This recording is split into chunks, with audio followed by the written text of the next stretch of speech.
5 राज्यों में हुए विधानसभा चुनाव में कांग्रेस की करारी हार हुई है।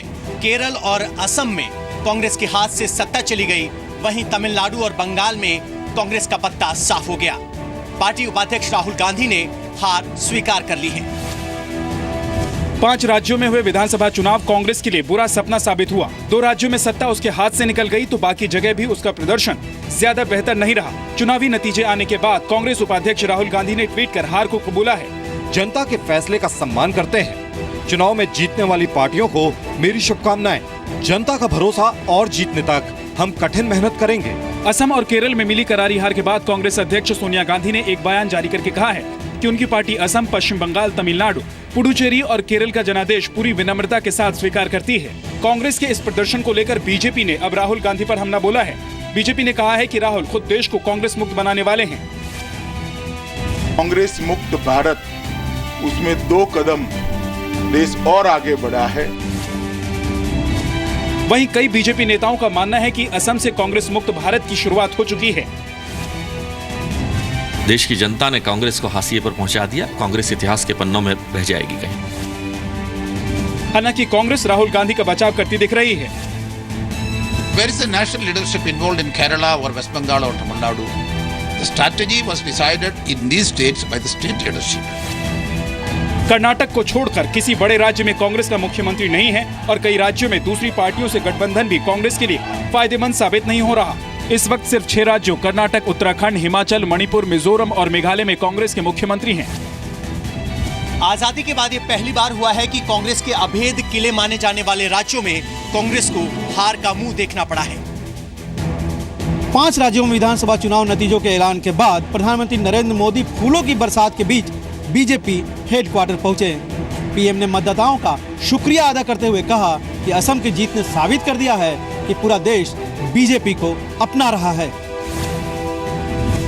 5 राज्यों में विधानसभा चुनावों में बीजेपी के बेहतरीन प्रदर्शन के बाद प्रधानमंत्री नरेंद्र मोदी जब बीजेपी हेडक्वार्टर पहुंचे तो उनका स्वागत कुछ इस अंदाज में हुआ। पीएम ने 5 राज्यों के वोटर्स को धन्यवाद दिया और चुनाव में शानदार कामयाबी के लिए पार्टी अध्यक्ष अमित शाह और उनकी टीम की पीठ थपथपाई। मैं भारतीय जनता पार्टी के राष्ट्रीय अध्यक्ष श्रीमान अमित शाह, उनकी पूरी टीम, प्रदेशों की भारतीय जनता पार्टी का नेतृत्व, उनकी टीम और पार्टी के लाखों कार्यकर्ताओं को हृदय से बहुत बहुत बधाई देता हूं। पीएम ने कहा कि असम में बीजेपी सरकार बनाने जा रही है, इसे लेकर कई लोग हैरान भी हैं। पीएम ने यह भी कहा कि अब पूरा देश बीजेपी को अपना रहा है। इस चुनाव परिणामों से ये साफ हुआ है कि भारतीय जनता पार्टी की विकास की जो विचारधारा है वो देश की जनता भली भांति सराह रही है, स्वीकार कर रही है और समर्थन कर रही है। वहीं पार्टी के वरिष्ठ नेता मुरली मनोहर जोशी ने पीएम और अमित शाह को चिट्ठी लिखी है। आज पार्टी हेडक्वार्टर में बीजेपी पार्लियामेंट्री बोर्ड की बैठक भी हुई। अगले साल यूपी और पंजाब जैसे अहम माने जाने वाले राज्यों में विधानसभा चुनाव होने हैं। ऐसे में 5 राज्यों में आए बेहतरीन नतीजों ने बीजेपी के हौसले को और बुलंद कर दिया है। 5 राज्यों के विधानसभा चुनाव नतीजों का ऐलान हो गया है। इन चुनावों में कांग्रेस को जोर का झटका लगा है तो वहीं देश में बीजेपी का आधार बढ़ता दिख रहा है। पहली बार बीजेपी असम में सरकार बनाने जा रही है। असम, पश्चिम बंगाल, केरल, तमिलनाडु और पुडुचेरी में हुए विधानसभा चुनाव के नतीजों का ऐलान हो गया है। सबसे बड़ा बदलाव असम में देखने को मिला। यहाँ बीजेपी की सरकार बनने जा रही है। कांग्रेस का गढ़ माने जा रहे इस राज्य में 15 साल से सत्ता में काबिज तरुण गोगोई सरकार को इस बार जनता ने नकार दिया। परिवर्तन बनाने में जनता ने बहुत बहुत बड़ा भूमिका पालन किया है। जनता की जो जनादेश ये ईश्वर का जैसे आशीर्वाद जैसा होता है, तो हमें जनता के आशीर्वाद। वहीं बंगाल की जनता ने ममता बनर्जी पर फिर से भरोसा जताया है। दिलचस्प बात यह है कि इस बार तृणमूल कांग्रेस का प्रदर्शन पिछली बार के मुकाबलों से ज्यादा बेहतर है।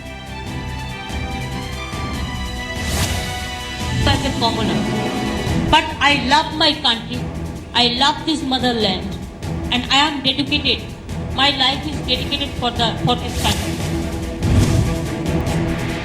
अगर तमिलनाडु की बात की जाए तो जयललिता ने सभी एग्जिट पोल को गलत साबित करते हुए दोबारा जीत हासिल की।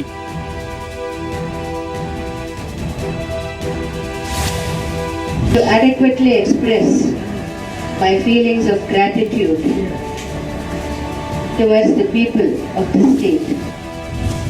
वहीं केरल में इतिहास को दोहराया गया है और लेफ्ट ने कांग्रेस को बेदखल कर दिया। बीजेपी भी पहली बार इस राज्य में अपना खाता खोलने में कामयाब हुई। भारतीय जनता पार्टी ने एक बहुत मेहनत कर भारतीय जनता पार्टी के संगठन के विस्तार के लिए एक कार्य योजना बनाई थी। इसको भारी सफलता मिली।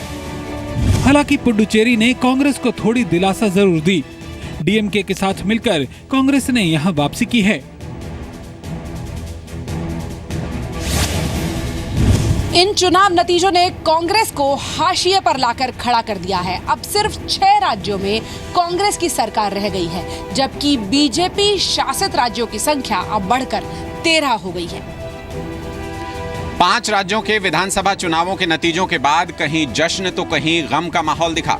जहां बीजेपी हेडक्वार्टर में पटाखे छोड़े गए, वहीं कांग्रेस हेडक्वार्टर में सन्नाटा पसरा दिखा। मिनी आम चुनाव माने जा रहे 5 राज्यों के विधानसभा चुनाव के नतीजों के बाद कहीं पार्टी कार्यकर्ता खुशी का जश्न मनाते दिखे तो कहीं उनके चेहरों पर हार की मायूसी नजर आई। दिल्ली में बीजेपी हेडक्वार्टर में नतीजे आने के बाद से जश्न का सिलसिला शुरू हो गया। पार्टी के बेहतरीन प्रदर्शन पर कार्यकर्ता एक दूसरे को बधाई देते और पटाखे जलाते दिखाई दिए। बीजेपी में जश्न का माहौल, असम में जिस तरह जीत हुई है उसका नजारा अब बीजेपी दफ्तर में पटाखे छोड़कर ढोल नगाड़े बजाते हुए यहाँ पर नेता भी हैं, कार्यकर्ता भी पहुँच गए हैं। वहीं इन चुनावों में कांग्रेस को लगे जोर के झटके का असर भी देखने को मिला। पार्टी हेडक्वार्टर में सन्नाटा पसरा रहा तो कार्यकर्ता भी मायूस दिखे। कोलकाता में टीएमसी कार्यकर्ताओं ने भी पार्टी के दोबारा सत्ता में लौटने पर अपनी जमकर खुशी का इजहार किया। घंटे बजने लगे हैं और शंखनाद होने लगा है ममता बनर्जी के घर के बाहर की, जो हम आपको तमिलनाडु में जयललिता के समर्थक भी जमकर झूमे। 5 राज्यों के विधानसभा चुनावों के नतीजों के बाद जहां अगले साल यूपी और पंजाब में होने वाले चुनावों को लेकर कांग्रेस की चिंता बढ़ी है, वहीं बेहतर प्रदर्शन की वजह से बीजेपी के हौसले बुलंद हैं। नॉर्थ ईस्ट में बीजेपी को पहली बार बड़ी जीत मिली है। असम में 2/3 बहुमत से बीजेपी सरकार बनाने जा रही है।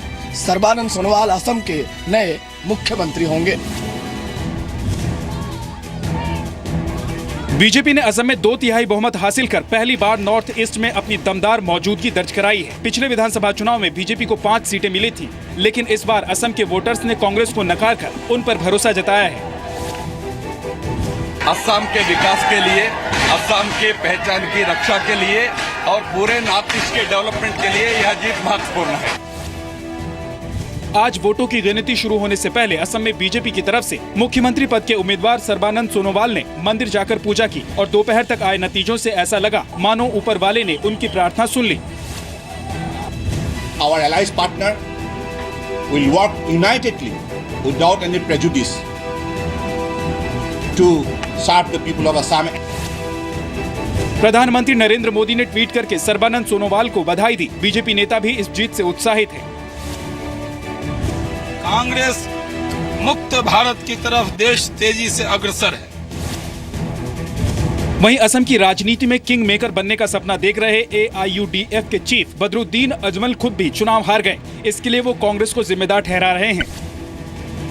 ये हमारा जो भी हाल हुआ है इसके 100% कांग्रेस पार्टी जिम्मेदार है। असम में कांग्रेस का दबदबा रहा है। यहाँ अब तक सिर्फ 3 बार गैर कांग्रेसी सरकार रही है, लेकिन बीजेपी की शानदार जीत ने इस बार तस्वीर बदल दी है। पश्चिम बंगाल में ममता बनर्जी की आंधी में कांग्रेस और लेफ्ट उड़ गया है। 2/3 बहुमत के साथ तृणमूल कांग्रेस ने दोबारा सत्ता में वापसी की है। हालांकि जीत के बाद ममता बनर्जी ने प्रधानमंत्री नरेंद्र मोदी पर वार करते हुए कहा कि उन्हें दिल्ली से बहुत डराने की कोशिश की गई। ठंडा ठंडा कूल कूल, घोरे घोरे तृणमूल, पश्चिम बंगाल की जनता ने ममता बनर्जी के इस नारे पर मुहर लगा दी। ममता बनर्जी एक बार फिर 2/3 सीटों के साथ पश्चिम बंगाल में सरकार बनाने जा रही हैं। लगातार दूसरी बार राज्य के मुख्यमंत्री के तौर पर ममता बनर्जी की ताजपोशी होगी। हालांकि जीत के बाद ममता बनर्जी ने कहा कि उनके खिलाफ दिल्ली से कोलकाता तक साजिश की गई। झूठा था, इसके लिए जनता ने वोट के अंदर इसको साबुत कर दिया।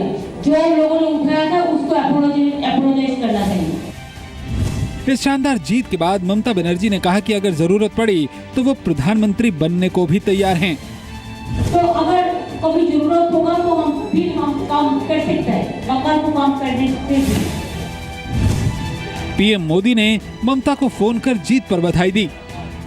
एसएल ग्रुप के चेयरमैन डॉक्टर सुभाष चंद्रा ने भी उन्हें बधाई दी है।